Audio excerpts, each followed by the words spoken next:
Assalamualaikum warahmatullahi ta'ala wabarakatuh. Maayong unto po sa ating mga residents po ng Cagayan de Oro, especially po ang ating mga local media dito. Nagpapasalamat po ako sa imbitasyon ng Tourism Congress of the Philippines kasi po naimbita po nila ako to talk about Muslim-friendly tourism and halal tourism. So it is actually very important, aside of course from promoting the island of Mindanao. So hopefully po magkita-kita po tayo and magsama and magtulungan po for us to really promote the island of Mindanao and to actually show the world the true colors of Mindanao. So marami pong salamat. So Mindanao is tinatawag na one Mindanao from Camiguin to Pulo-Sulu. Ay, of course, hindi lang po sa Pulo-Sulu. Let's include Tawi-Tawi because that is the island, that's the last island po ng Mindanao. So kailangan po magtulong-tulungan po tayo for the promotion of and development of Mindanao. Okay. So sa pag-visit mo dito, Yusek, ano pang mga kailangan namin dito sa Northern Mindanao para...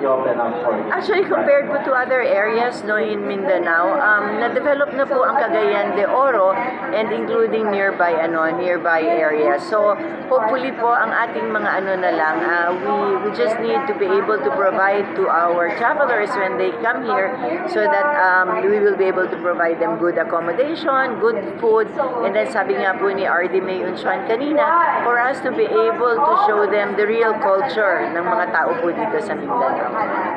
So, maraming programa ang tourism ngayon, no? Yes. Lalo na next year, marami kayong mga benefits na para sa mga tourism na attractive. Not only in the Philippines, but other country to come to the Philippines, Yusek, di ba?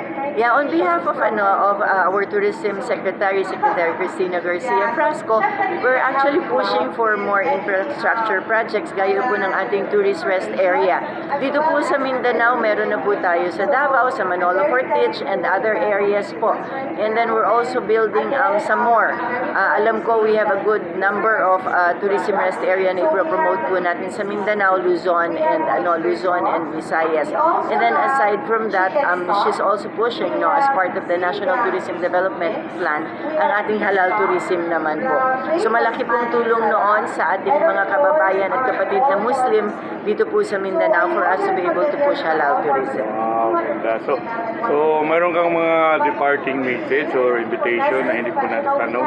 Yes, so muli po gusto ko pong hikayatin kayong lahat ng mga taga Mindanao na magtulong-tulungan po tayo para po mapakita natin hindi lang po sa buong Pilipinas pero sa buong mundo kung ano po yung pwede nating ibigay sa ating mga turista at ipakita po natin ang tunay na kulay ng Mindanao. Maraming